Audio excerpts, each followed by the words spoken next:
Bharat TV में आप सभी का स्वागत है। मैं हूं कविता उपाध्याय। हमारे साथ में नसीब सिंह जी हैं। ये पूर्व विधायक रहे हैं विधानसभा विश्वासनगर से। सर, 3 टर्म्स आपने कांग्रेस के द्वारा यहां पर आप रहे हैं, विधायक रहे हैं। इस समय की बात करें, बीजेपी ने बिहार में इलेक्शन जीत लिया है, सरकार बनाने जा रहे हैं। क्या कहेंगे सर, क्या कारण रहा वहां हमारी? हालांकि बहुत अच्छी टक्कर रही है, लेकिन यूपीए क्यों हार गया सर?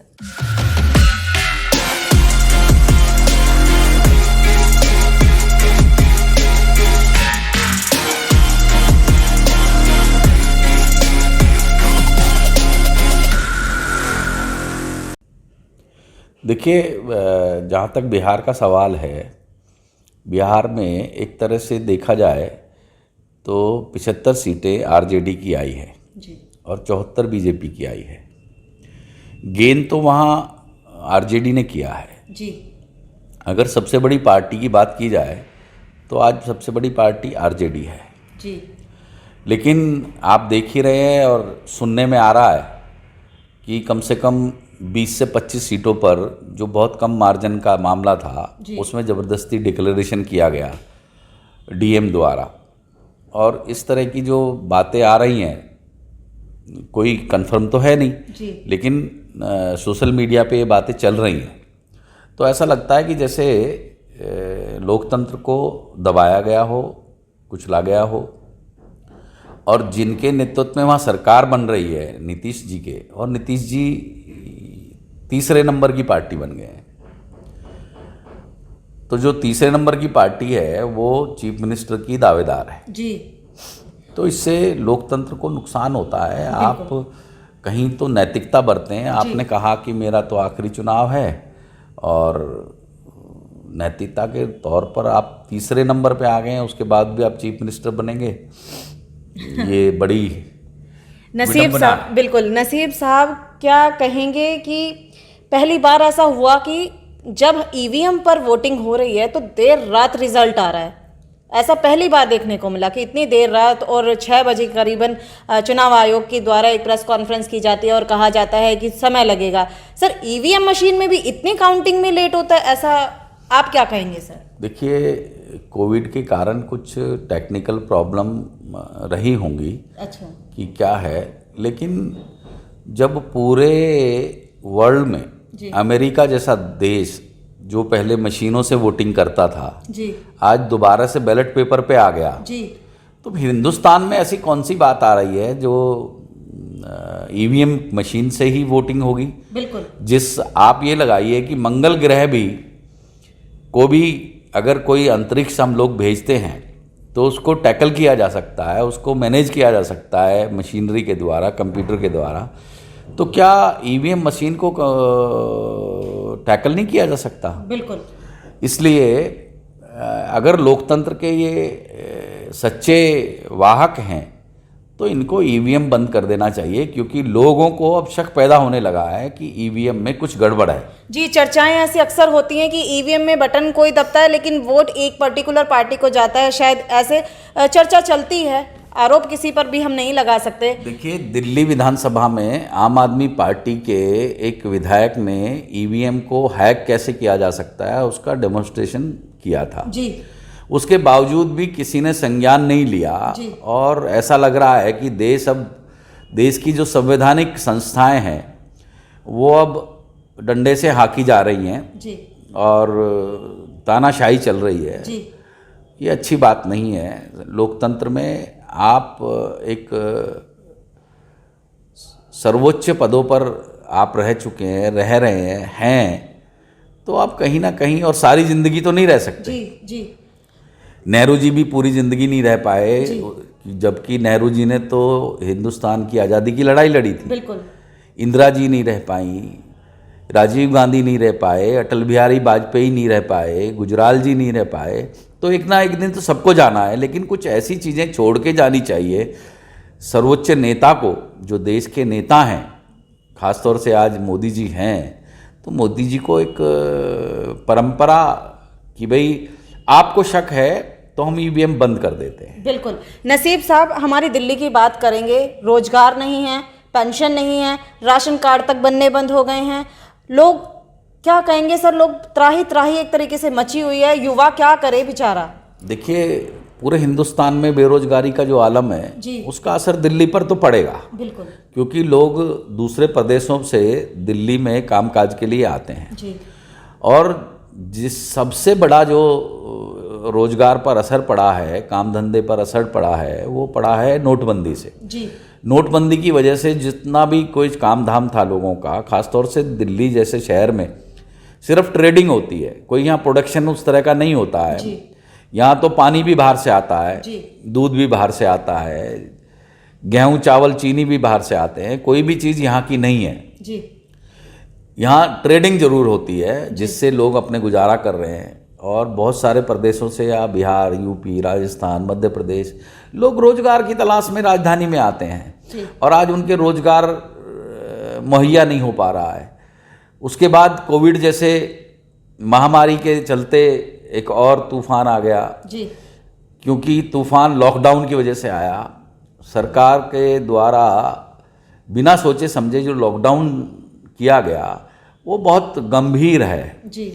सोचा नहीं गया। ऐसे लगता है कि जैसे अनपढ़ और गवार और दूसरे लोगों की पैज में जी। कि इन्होंने अगर दिल्ली को बंद कर दिया है केजरीवाल जी ने, ये कहीं लीड ना ले जाएं, मैं हिंदुस्तान को बंद कर देता हूँ।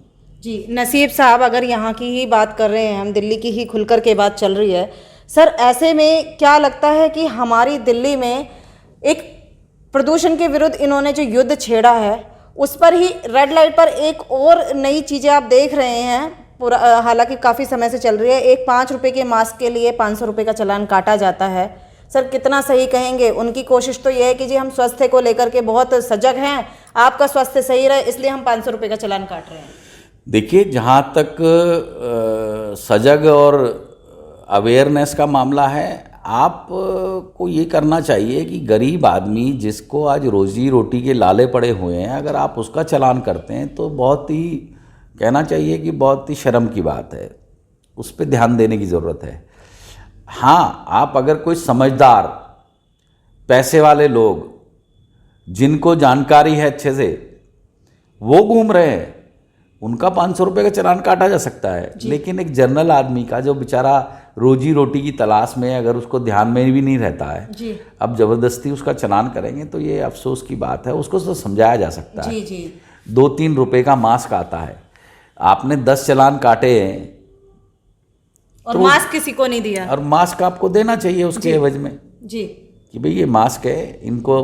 बल्कि आपने 500 का अगर किसी समझदार आदमी का चालान करते हो तो उसको 10 मास्क दो कि ये जो है लोगों में बांटना है तुमने जी। जो आपको दिखे कि मास्क नहीं पहन रखा उसको मास्क दो। नसीब साहब 30 साल आपने अपने जीवन के दिए कांग्रेस पार्टी को, ऐसे में जनता फिर से उन दिनों को याद कर रही है कि कम से कम पेंशन तो मिलती थी, समय से हमें सैलरी तो मिलती थी, एमसीडी के जो निगम के हमारे कर्मचारी कहना है बोनस भी समय से मिलता था। इस पर कभी खुल कर के उन्होंने अब कह दिया है कि हम लोग उन दिनों को याद करते हैं। सर क्या कहेंगे? ना कन्यादान का फंड आता है, ना पेंशन, ना ही रोज हमारा वेतन मिल पाता है। देखिए, एमसीडी का मिसमैनेजमेंट भी है जी। और मिसमैनेजमेंट ऐसे है कि जो फंड्स आते हैं उन फंड्स को डाइवर्ट किया जाता है जी।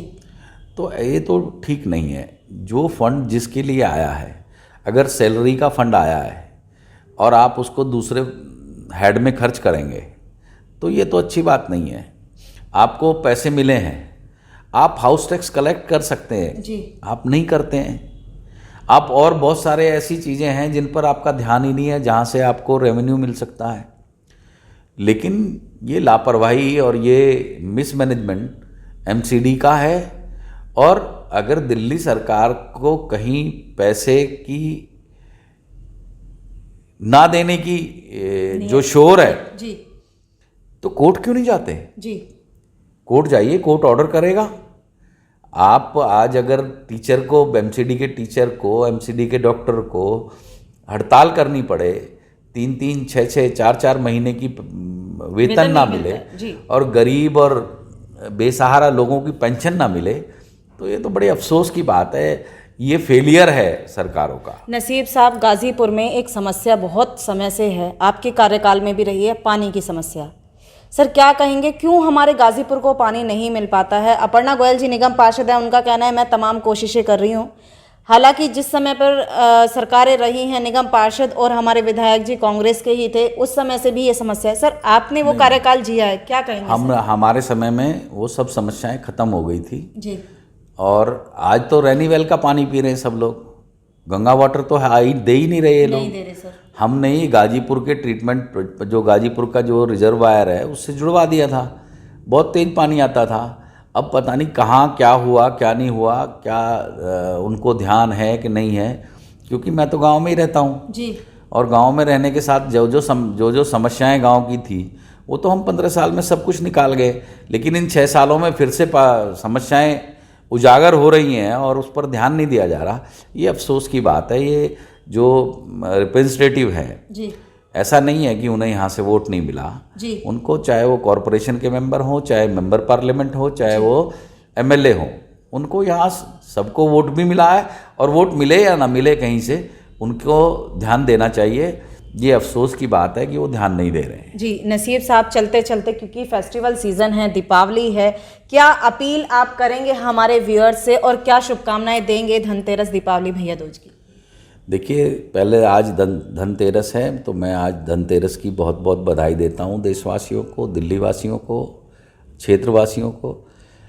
उसके बाद दिवाली है, दिवाली की भी बहुत बहुत बधाई। ये दिवाली आप सब लोगों को मंगलमय हो। ऐसे कोरोना की महामारी के मौके पर जो लोगों को नुकसान हो रहा है, लोगों की जानें जा रही हैं, लोगों को काम धंधे नहीं हैं, उसके बावजूद सब लोग दिवाली अच्छे से मनाएं, सादगी से मनाएं, पटाखे ना छोड़ें और उस दिए जलाएं।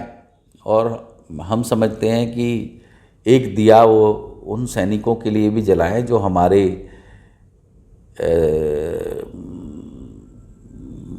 लिए लड़ रहे हैं, जो हमारे लिए अपनी जान न्यौछावर करते हैं सीमा पर जी। उनके लिए भी एक दिया जलाएं। बिल्कुल। और उसके बाद भैया दूज भी है, उसकी भी बहुत बहुत बहनों को बधाई। और उसके बाद फिर छठ है जी। छठ की भी सब लोगों को बहुत बहुत बधाई। जी हमारे साथ में नसीब सिंह जी हैं, ये एमएलए रहे हैं, यहाँ से विश्वासनगर विधानसभा से खुलकर कहा है इन्होंने, अपने विचारों को रखा है कि देखिए दोनों सरकारें भला तो कोई नहीं कर रही, नाम सब ले रहे हैं अपना अपना।